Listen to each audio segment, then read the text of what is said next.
Now we look at other ways in which social policies in the developing world are different from those in advanced economies. So there are three roles of state. State as a political arbiter, state as a regulator, and state as a provider. So when state is an arbiter, political arbiter, it discusses and decides about which resources are to be taken from the population and which resources are to be given to the population. How political questions are to be decided.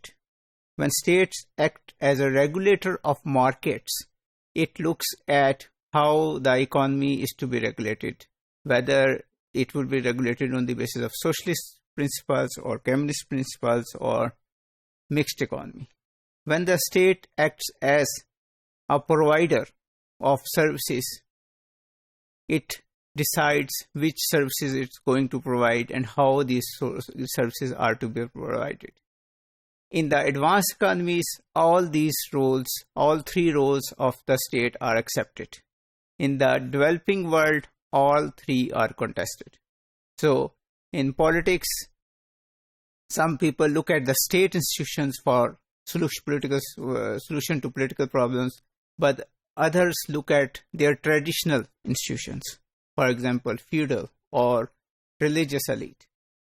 In case of markets, people in developing countries look at work in informal markets and decides their problems based on informal institutions. And when the state acts as a provider of services, again, its role is contested.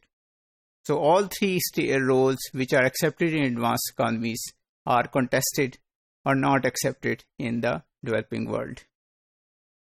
Then there is the distinction between the developmental state and the welfare state. A developmental state believes that the state's main role is not welfare but development. So the focus is to increase the economic growth.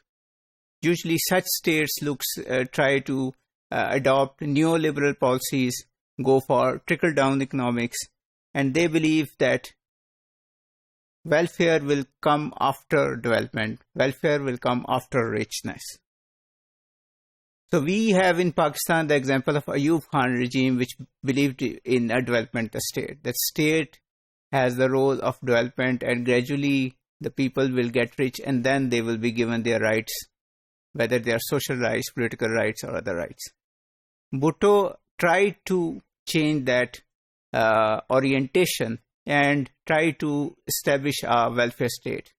But Bhutto also moved away from there in a matter of 2 or 3 years. And again, since then, after Bhutto, we are in an area where we are not really focusing on as a developmental state, but we are also not a welfare state. So we are somewhere in between these two categories.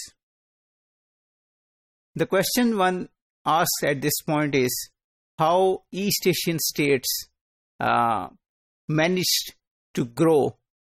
Did they adopt the welfare model or did they adopt the developmental model? For most purposes, it appears that they adopt the developmental model. They had political stability, and that political stability was based on strict control of the state by military or other means. So we have the examples of President Suharto in Indonesia, or Lee Kuan Yew in Singapore, or Mahathir Mohamad in Malaysia, who have strict control over the states and few political and social rights. And then after the economy grew, then the people were given some rights. And during this whole developmental period, they were supported by US in their effort. Another way to look at the differences between the advanced economies and the developing world is to look at the countries of the world as three families of regime. So one are the welfare state regimes, which closely corresponds to advanced economies. Then there are the informal security regimes, which corresponds to developing but more primitive states. And then there are the insecurity regimes, which are about to collapse, which are fragile states. So if we look at these differences between these three types of regimes, in case of welfare state, the dominant role of production is capitalism.